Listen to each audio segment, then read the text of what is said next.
The Little Match Girl. It was New Year's Eve and dreadfully cold.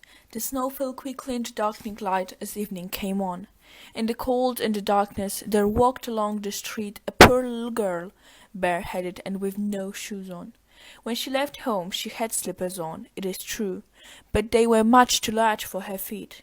Her mother had used those slippers till then, but the poor little girl lost them running across the street when two carriages were passing quickly by.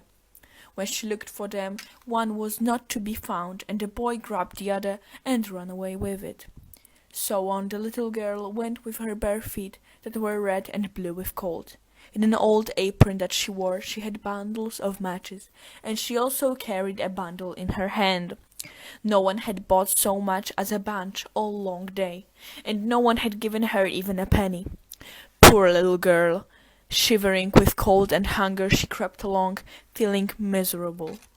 The snowflakes fell on her long hair, which hung in pretty curls about her neck, but she did not think of her beauty or of the cold. Lights shone from every window, and she could smell the beautiful smell of roast goose being cooked for New Year's Eve in all the houses. She could not stop thinking about it. In a corner between two houses she sat down. She tucked her little feet in underneath herself, but still she grew colder and colder. She did not dare to go home, as she had not sold any matches and could not bring any money. Her father would not be pleased. Besides, it was cold enough at home, as they had only a roof above them that was full of holes. Now her little hands were nearly frozen with cold. She thought that maybe a match might warm her fingers if she lit it. So at last she drew one out. She struck it, and how it blazed and burned. It gave out a warm bright flame like a little candle as she held her hands over it.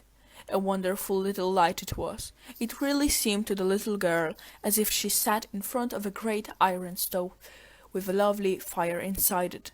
So nicely it burned that the little girl stretched out her feet to warm them. How comfortable she was! But then the flame went out, the stove vanished, and nothing remained but the little burned match in her hand. She rubbed another match against the wall.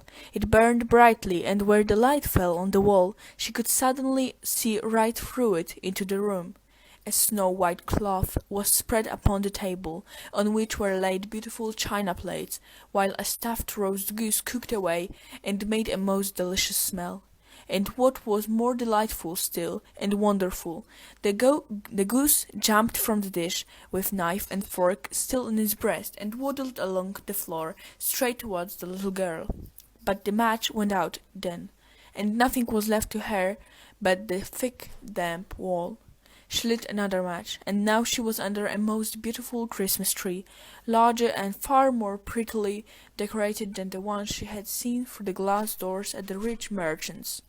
Hundreds of candles were burning on the green branches, and little painted figures, like she had seen in shop windows, looked down on her.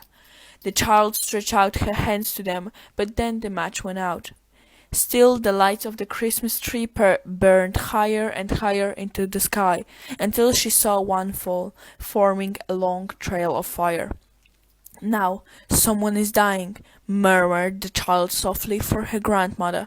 The person who had loved her the most, and who was now dead, had told her that whenever a star falls a soul goes up to heaven.